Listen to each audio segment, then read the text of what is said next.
Hi guys! Oh my goodness. Ginagawa ko lang for diary purposes. Nagpa-diary kasi talaga ako pero as of now tinatamad po ako masulat kaya I'm just gonna kwento na lang here. So yun, tonight, kakatapos lang ng basketball ko. I got to play actually. Pero hindi yung parang top 5. Pero it's still good. I'm still happy about it kasi throughout the training, yung season namin, super frustrated ako, hindi ko makita yung improvements ko. Okay, girl, parang medyo na ako magkwento dito. Hindi, not kwento, pero I'm still not comfy, pero I will get there. So yun na nga, throughout the season, parang akong nada-down. Maraming times na gusto kong mag-quit. Very good thing I didn't quit. Kasi look at it now. Second place on the basketball thingy. Tapos ang dami kong connection na marami akong nakilala. Then, I'm happy now. Mas ginatalo kami sa championships tonight. Masaya ako. I didn't cry. Tapos ayun, nakausap ko din yung coach namin about sa nangyari. Kasi nung pinasok ako, I was confused bakit parati nila akong tinatawag na foul dun sa game. Pero yung pala, it's on the refs. Sabi ng coach ko, hindi daw maganda. Parang pangit yung mata nila or kung paano nila nakita yung game. Kaya, na-charge ako as foul. Pero what I did is okay naman daw. So, I'm happy about it.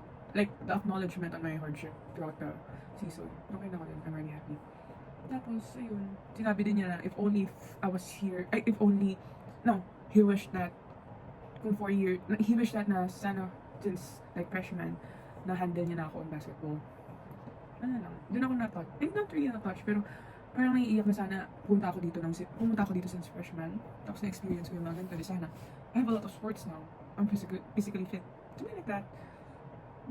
I don't know if i-edit ko ba to, pero yun. Maybe no. I don't like to edit this. Mas kung i-edit ko man, naka-flash din yung mga pictures, pero I might not, since merong involved na other people. So yeah, I'm not gonna flash it for now. Kasi yun, ewan ko ba, nung nag-record na ako, hindi ko na alam kung ano sasabihin ko. Akala ko marami ako sasabihin, pero yun lang for now. The diary ko lang iba. Dapat nga mag-ano ko sa skincare ako habang nagkukwento, pero I think I cannot function that way. Kasi pagka nag-skincare ako habang nagkukwento, parang gatong maglalaging ako. Makakalimutan ko kung ano yung sinasabi ko. Pero yeah, yun yung parating maano sa utak ko. Yung sinabi ng coach ko na I did great. He loved my parang energy dun sa court. Yeah, I'm just happy na na-acknowledge. But yun lang, thank you guys. And again, it was fun playing kasi we played with the Southern people. It's so fun kasi intensity. So good. Ano pa naisip ko? I think that's it. Thank you for listening. Bye-bye. Till next time. At saka isa pa, yung nakakainis dito, dami ko na walang damit.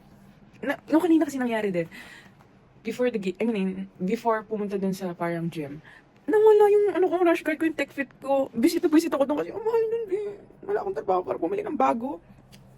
Tapos isa pa, dalawa kasi damit yung nawala ko ngayon. Yung sandong, sexy ko, itim ko sando. Tapos pili ko mahal din yun. Bigay lang sa akin yun ng pinsan ko. So ayun, nawala yun. Tapos hindi naman nanakaw, pero winala ng teammate ko yung isang kong tech fit. Kasi, naiinis ako kasi, yun lang case isa kong tech fit. Tapos every time I wear that, ang dami ko nakukuha compliments. Tapos ngayon, wala na. Pero, siguro just let it pass. Basta nakakahinayaan kasi ang mahal niya. Wala akong trabaho. So, yun lang. Bye-bye.